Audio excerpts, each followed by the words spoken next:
What is representation and why is it such an important concept in media? Representation refers to the construction of reality, such as people, gender, places, objects, events or cultural identities.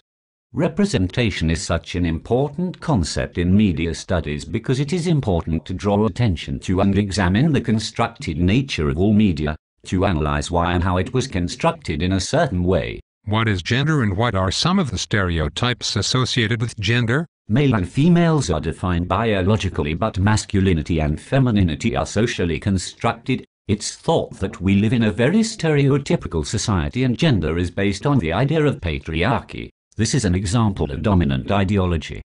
Some stereotypes associated with gender are that men are strong, spurty, physically fit, they the breadwinners, clever and highly educated and hard-working, whereas for women they are thought to be emotional, sensitive, motherly, obsessed with looks, what they wear and are very dependent. What magazine have you looked at in your investigation? Who owns it and what does it claim to offer to audiences? We looked at Sugar magazine. Philipacci owns it. They claim to give their audience, 11-19-year-old girls, a trusted source of advice. Give its readers control. For example, interactive editorial allows them to customize their magazine experience. They claim they give the reader freedom and that they are helping them. Even though this is what they claim to offer its reader, they actually choose what they want to put in the magazine and they give the reader the choice to choose from these, so it is like they inject these ideas into their minds. This is called the hypodermic theory. What identity about gender does the magazine create for young women and how does it achieve it?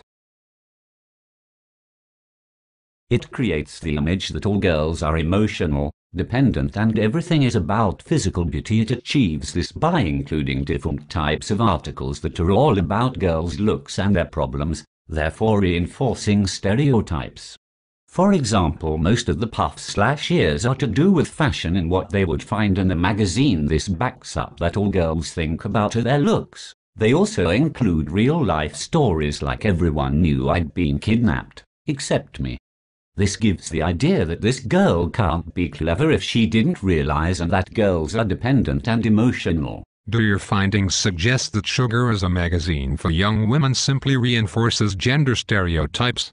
What evidence from your content analysis supports this? The magazine challenges the stereotype of girls by giving them the chance to do things that men would normally have to do, like the chance to be a photographer or writers, when actually it is thought that men should be the ones who have jobs. Yet it also reinforces the stereotype by printing things in the magazine that are typically womanly, like things about clothes and how to get boys to notice you. They include articles like single quote "The look we love" and what to text in when they suggest that girls are dependent on men. This is why they need to know how to get a boyfriend. It also suggests that girls aren't very clever, so they need help to do things, and that all girls ever think about. What other media does Sugar use to engage with its audience? Sugar also has a website called Sugarscape. The general content of the website is fashion and beauty, music, videos, celebs, lads, freebies, fun stuff,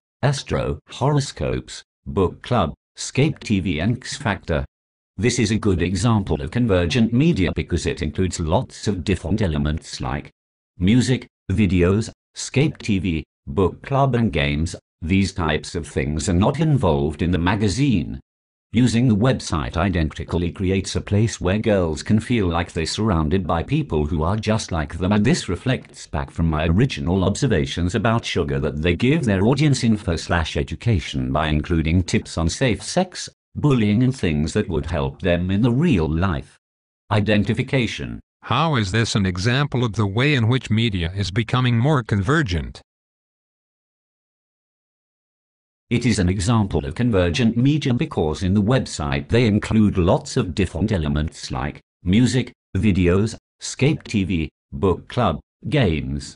Does the website simply reinforce or challenge gender stereotypes? The website does reinforce this in a different variety texts, like including things about boys and fashion and celebs and how to do your makeup right. All these things, like in the magazine, reinforce the gender stereotypes.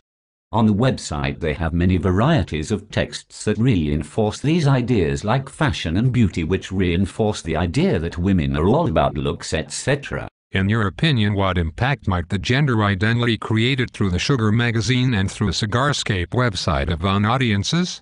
Personally, I find that Sugar creates the gender stereotype of women should be obsessed with their looks and are all emotional, and they have injected into their minds that it is all about their physical beauty to look pretty for lads and to get their attention, and they make it seem like these are the only things that matter. They also use connotations of innocence and purity. They reinforce all these ideas that girls are sweet and vulnerable and would be very dependent.